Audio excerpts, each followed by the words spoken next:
Hello. I wanted to talk a little bit about the item of earnest money in a transaction and the ways that you can utilize that, once again, as you being the selling agent representing the buyer. So let's talk about earnest money and the concept first. Earnest money is standard and usual in our business. As most of you should know, is earnest money a requirement of an offer? It is not. But most people feel that it adds strength to an offer. So earnest money can be as little as $100, $500. It could be as much as $5,000, $10,000. A lot of it is determined by the price of the property. There's no hard and fast rules. I think usually you see the minimum would be $500. And a really good rule is maybe the 1% rule. If it's a $100,000 property, maybe $1,000, a $200,000 property, 2,000, etc. But at the same time, I think if you're representing the buyer, I don't think you want to get a whole lot of their money tied up in earnest money. I'm also a believer that not too many agents on the other end are really overly concerned about low earnest money amounts. So have I written offers on $400,000 homes and only done $2,000, $3,000 worth of earnest money? Absolutely. But that's kind of what earnest money is about. It's a line item on our purchase agreement that needs to be filled out. So there's two ways to do earnest money. Number one, at the time that they write an offer, you can collect a check. Earnest money can be a personal check. The only time that you should probably be concerned about it not being a personal check would be a very quick closing, say like a 2-week closing. I would recommend a cashier's check. You don't want to be waiting on a deal because you have a personal check that somebody's looking to make sure that it's closed, meaning the title company's looking for that. And also, if it's over $10,000, it would have to be wired per the Ohio law. So, that's a little bit about, how you would, collect the earnest money.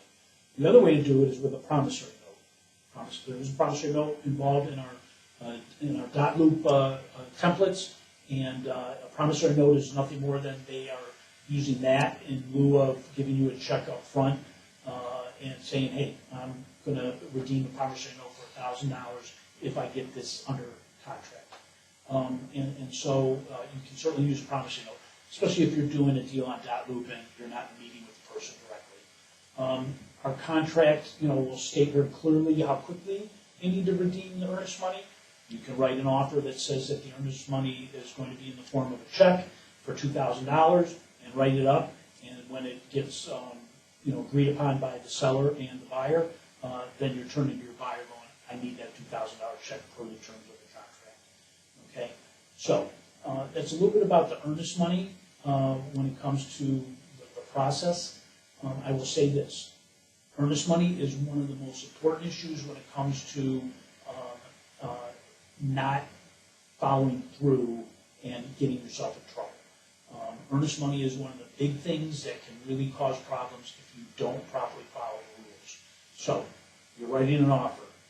You need to make sure that your client redeems the earnest money. No excuses, no whatever. It's like, hey, we have a contract. It says you're going to redeem it in 2 days. It says we wrote into it that you're going to redeem it after the inspection.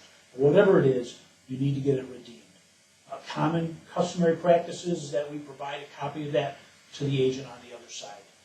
By law, you don't have to, but you do, as far as the way that we do it in our market. Secondly, let's flip this here. Let's say that you're the lister, and somebody says that they're going to provide $2,000 earnest money. You, as the listing agent, you need to get a copy of that. Okay, you need to go to the selling agent and go, I need proof that you redeemed the earnest money. And typically, it's they give you a copy of the check.